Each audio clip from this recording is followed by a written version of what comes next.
મધ્ય પૂર્વમાં તણાવ વધી રહ્યો છે. ચાલો જોઈએ કે આની ભારત માટે શું અસર છે. તો સવાલ એ છે કે ઈરાન-ઇઝરાયલ યુદ્ધની ભારત પર શું અસર થશે? ચાલો સમજીએ.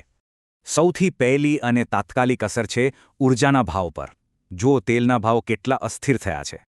આને કહેવાય છે ઓઇલ પ્રાઇસ શોક, અને ભારત માટે આ એક મોટી ચિંતા છે. ચાલો સમજીએ કેમ.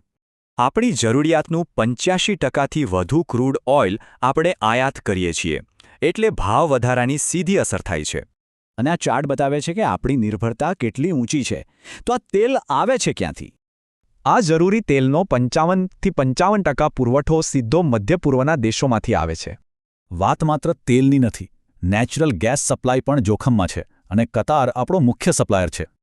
તો આની આપણા રોજના જીવન પર શું અસર થાય? ઊંચા તેલના ભાવ એટલે મોંઘવારીમાં સીધો વધારો. આવી અનિશ્ચિતતા બજારોને પણ ડરાવે છે. આ ફિયરગેજ જુઓ, રોકાણકારો કેટલા ચિંતિત છે. અને આ ચિંતાની સીધી અસર પણ થઈ. વિદેશી રોકાણકારો બજારમાંથી પૈસા પાછા ખેંચી રહ્યા છે. હવે આ જુઓ, તેલના ભાવ વધવાથી આપણા અર્થતંત્ર પર કેવી અસર પડી શકે છે તેનું આ એક મોડલ છે.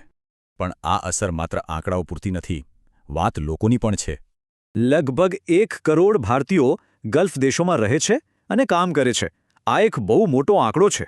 એમાં પણ હજારો કામદારો અને વિદ્યાર્થીઓ તો સીધા ઇઝરાયલ અને ઈરાનમાં જ છે. તેમની સુરક્ષા મુખ્ય છે. આ સંઘર્ષ વેપારી જહાજો માટે પણ ખતરો છે. દુર્ભાગ્યે આપણે 2 ભારતીય નાવિકો ગુમાવ્યા છે. તો ભારત સરકાર શું કરી રહી છે? સલામતી માટે ઘણા સક્રિય પગલાં લેવામાં આવ્યા છે. સરકારનો અભિગમ સ્પષ્ટ છે. પહેલી પ્રાથમિકતા ત્યાં વસતા ભારતીય સમુદાયની સુરક્ષા અને સુખાકારી છે. બીજું, આપણા રાષ્ટ્રીય હિતો જેમ કે ઊર્જા સુરક્ષા અને વેપાર હંમેશા સર્વોપરી રહેશે. અને છેલ્લે, ભારત હંમેશા શાંતિ, સંવાદ અને મુત્સદ્દીગીરી તરફ પાછા ફરવાની હિમાયત કરે છે. હાલના સંકટને તો પહોંચી વળાઈ રહ્યું છે, પણ આ એક મોટો સવાલ ઊભો કરે છે આપણા ભવિષ્ય માટે.